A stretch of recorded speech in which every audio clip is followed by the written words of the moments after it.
Hi everyone, I'm Jason Hunt. I'm the watershed planner with Charlotte-Mecklenburg Stormwater Services. And I have Olivia Edwards listed here as well as a speaker. She's not actually here today, but I'm on the city side of stormwater. She's on the county, and I'll talk a little bit about that relationship as we go through the presentation. But again, the title is the High PAH Pavement Sealant Prohibition in Charlotte-Mecklenburg's Stormwater Ordinance, the history and the process that we went through. So for some obligatory learning objectives, coming out of this, we hope that you'll be able to recall what PAHs are and why PAH pavement sealants are a concern for human health and water quality. To also recognize or understand how the city of Charlotte-Mecklenburg County arrived at the decision to prohibit the use of high pH pavement sealants in our respective jurisdictions, and to determine for yourselves whether to try to adopt similar language in your own ordinances. Again, you've probably seen this slide a million times, but this is how you download the app. Please remember to do evaluations afterwards. So by now you've probably been in Charlotte-Mecklenburg for a few days, and so you've probably become fairly acclimated to this area. Several of you work for the city, as I see. But for those who aren't very familiar, I just have some basic information here about the areas of Mecklenburg County. The larger boundary that you see here is Mecklenburg County, and then the large space in the middle, which may show up as purple or blue, is City of Charlotte. And so the city makes up the majority of the county. But then within the county, you have 5 towns, Davidson, Cornelius, Huntersville, Pineville, Matthews, and Mint Hill. And so the city and the county have separate permits with the state, MS4 permits. For those of you not familiar with MS4, I'll talk about that a little bit further. But basically, the city and the county work together to adopt similar ordinances that would cover both the city and the surrounding towns. So what we're talking about is an initiative under the Federal Clean Water Act. Our MS4 program operates under that act and in compliance with that act. And this act mandates the development of municipal separate storm sewer programs. That's what MS4 stands for. And this requires urbanized areas to have permits with the state and establishes surface water quality standards for pollutants and aquatic life that local municipalities are expected to attain. So with our MS4 permits, in separate sewer areas, enters the storm drain and then into a surface water body, which is different from some people here might be from cities that have combined sewers, CSOs, and in that case, stormwater goes the same place as sanitary water and eventually gets treated in a wastewater treatment plant. And so it's important to understand here, we're really concerned about stormwater runoff because it enters our streams and affects aquatic life and human health. State legislature authorizes cities and counties to adopt and enforce stormwater control ordinances to protect surface water quality, and we're expected to try to reduce pollutants to the maximum extent practicable is the language in our permits.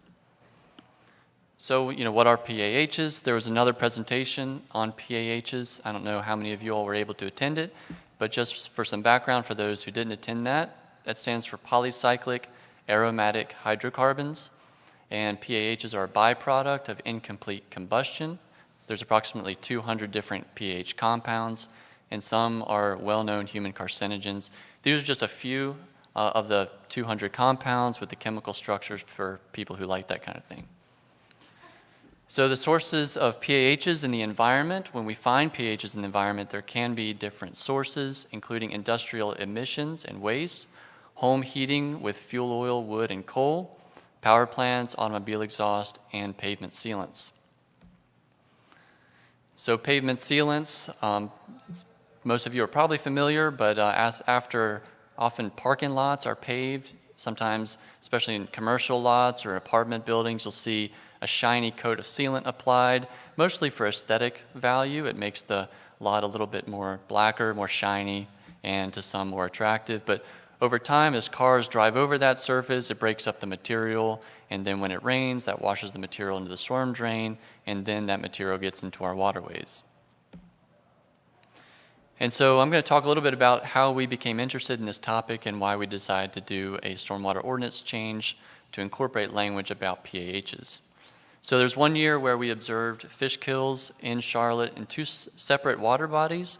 In the same year, they're pretty large fish kills.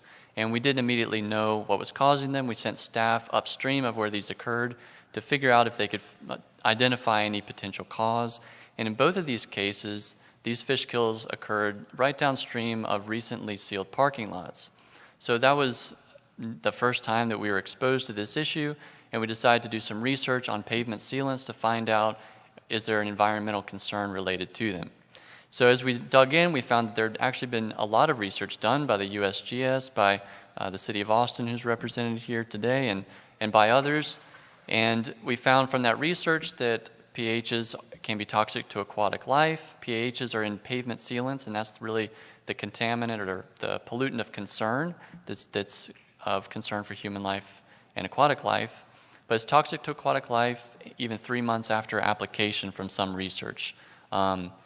And in urban environments, there's been this chemical fingerprinting that's been done, looking at, I mentioned in the previous slide, different potential sources of PAHs.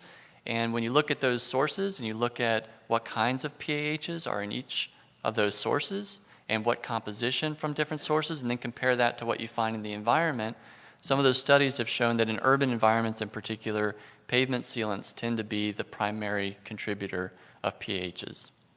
And we also found that some sealants have 1,000 times higher of these PAHs than other sealants, and that the lower pH version, those alternatives are available locally in the city of Charlotte, but also in a lot of other municipalities as well, so there are options. So sometimes we might be asked, why should we care about aquatic life? Because these things are toxic to aquatic life, but who cares? Well, fish, aside from people who like to fish and aquatic insects are used by the state to determine whether our surface waters are impaired. They're also used to evaluate the performance of our stormwater programs and determine whether our water quality improvement is actually occurring as a result of all of our investments. So the city and county are spending millions of dollars every year to improve surface water quality through stormwater control measures, putting practices in place to slow down the water, provide detention, filtration, things like that. And we're focused on traditional pollutants primarily, like sediment, nutrients, and fecal coliform. But if we're improving on all those parameters as conventional parameters, but we have this other practice going on throughout our jurisdiction that's not regulated, that could have a toxic effect on aquatic life, we could be spending millions and millions of dollars every year and not be able to observe any improvement. So PAHs could be limiting our progress from our investment there. So as we learned more, we found that there were a lot of bans on these high pH products. They started with banning the use of coal tar sealants, which is maybe the highest in PAHs. And then a lot of these stores and also states, counties, municipalities started to revise their ordinances to have a PAH limit, because there's a lot of alternatives to coal tar that still might be very high compared to asphalt-based sealants. So Home Depot, Lowe's, and Ace Hardware, they all decided a number of years ago to ban the use of coal tar sealants, and several states passed statewide bans. There's some countywide and some municipality bans. This is not an exhaustive list, but just gives you an idea of where some of these have been passed. So as we're reviewing this material, the question was raised, well, but are these a problem locally? We know it's been identified as a problem nationally, but is it a problem in our particular area? And the question was also raised, while we do sample for a lot of conventional parameters, there might be other things that we're not monitoring for that could be just as bad as PAHs. So does it warrant just focusing on PAHs, or should we first find out if there's problems with other parameters that we're not looking at? So what we decided to do is conduct some stream sediment monitoring at 4 locations, looking at PAHs, metals, PCBs, pesticides, and herbicides. And we arrived at those pollutants because we needed to find pollutants that had toxic effect thresholds for aquatic life in the literature, where so when we produced data, we had something to compare that data against to figure out, are these values in our streams higher or lower than the toxic effect values. So we chose 4 locations to monitor, 3 of which are pretty urban. One is very urbanized and industrial. One might be a little bit more residential. But we had a 4th location. It appears to the right of the screen on that first graphic on the left. And that's the control site. It's the least developed, least urbanized. So we thought, If these parameters were very high in the urbanized site, we would expect them to be lower in the non-urbanized site. And then the graphic to the right shows kind of a cross-section through the city that we decided to test some parking lots to see. There's this field test method that you can use pretty quickly to determine whether when you scrape the surface of a parking lot, whether it's a high pH product that's been used or low pH. And we took a cross-section of the city, and in one corridor, for instance, we did like every 5 parking lots. We tried to be pretty random just to get an idea of what's being used in our area. And so, let's see. This is the only really data-intensive slide I'm going to show because it is a lot to look at, but some people like seeing things like this, so I thought I'd include it. This is just for the PAH data that we collected. And what you see, I'll kind of walk you through it on the bottom. You have a list of different PAHs. Again, there's several different compounds that we tested, and the different symbols represent the different locations. I mentioned we sampled 4 locations. That yellow bar, hopefully it appears yellow to your eyes, but some people I know are colorblind, so sorry about that. But the lower value, below that value, you won't expect to see any toxic effect thresholds or toxic effects in the aquatic life. And the red value, if the values are above that, you would expect to see toxic effects in the aquatic life. And so those open green circles on the bottom, that represents the one site that was not very urbanized. But you see for all the other symbols, there's many of these PAHs that consistently go above that higher toxic effect level. So just to summarize the results, again, we don't have enough time to go through all the figures, and that might be kind of boring to look at as well, but we found that of all those parameters looked at, metals, PCBs, pesticides, PAHs were the only pollutant that was consistently above toxic effect thresholds in all the urban streams, and that rural control stream site was the only location where those toxic thresholds were not exceeded. Then when we did our parking lot scraping test, about 7 tested positive for the high pH product. So we knew that the products that are high in pHs are used very widely in our community, and that our stream sediments are very high in PAHs, and that compared to the other pollutants, it does warrant focusing on PAHs as a concern because the other pollutants didn't exceed those toxic thresholds. So after that, we did summarize our results in a technical report. And then we reached out to other municipalities who passed bans to find out were there any negative impacts of passing bans or changing your ordinance. We wanted to make sure we didn't have any decision that would put businesses out of business or have a real negative economic impact. And so from those that we talked to, they all said that there were no detrimental economic impacts observed in their communities. And we found locally, again, that low PAH alternatives were available at comparable cost. When we talked to the different local suppliers and manufacturers, they said that low pH sealants might require warmer temperatures. So the difference between the two, they should be similarly resilient as long as they're applied properly. But you might have to start the low pH products a month after starting the coal tar. So it might shave off a month at the beginning and the end of the sealing season because you need the warmer temperatures to apply. But that was the main difference that we found from the manufacturers about the low versus the high pH products. One supplier who provides both, who sells both coal tar and high pH and low pH products, they said this should have been done a long time ago, so you won't get any fight from us in terms of changing the ordinance. And then people that we had talked to who did switch themselves, there were some contractors who had a whole history of using the high pH products, but they switched to the low pH products at some point, and they noticed less like skin irritation. If you get the higher pH products on your skin, it can burn and cause a lot of irritation. And some people who've been in the industry for many years, they had family members who were applying the high pH products where they saw like lung cancer and very bad health effects as a result. So we got a lot of positive feedback from those who switched over to low pH products in terms of the day-to-day, but also concern about kind of long-term effects of applying the high pH products. So with regard to our Stormwater Pollution Control Ordinance, after we did the research and did some local outreach, we did draft a new ordinance which included language prohibiting the use of pavement products greater than 0.1 PAHs by weight. And we arrived at that value. Again, I mentioned before, some products like coal tar are about 1,000 times higher than like the asphalt-based products. Asphalt-based products are still less than the 0.1. So I wanted to have some wiggle room so manufacturers could innovate, and they wouldn't necessarily have to use asphalt-based, but they could come up with new products that would still be low in PAHs, might be a little bit higher than asphalt-based, but still much lower than the higher pH products. So we also met with local sealant manufacturers and suppliers to understand their concerns and the potential impacts of our draft ordinance language. Again, after we drafted a language, we shared that and met with local suppliers to see how this would impact them personally. We then revised our ordinance language after we did that outreach and adopted a new ordinance in July of 2020, and this particular language went into effect January of 2021. Now, after our ordinance, we actually did change the language, after our outreach, rather. So initially, the language said that we would prohibit the use and the sale of these products in our jurisdiction. But as we met with the manufacturers, one was kind of on the border of our jurisdiction and said, well, I guess we're going to have to relocate outside of our boundary.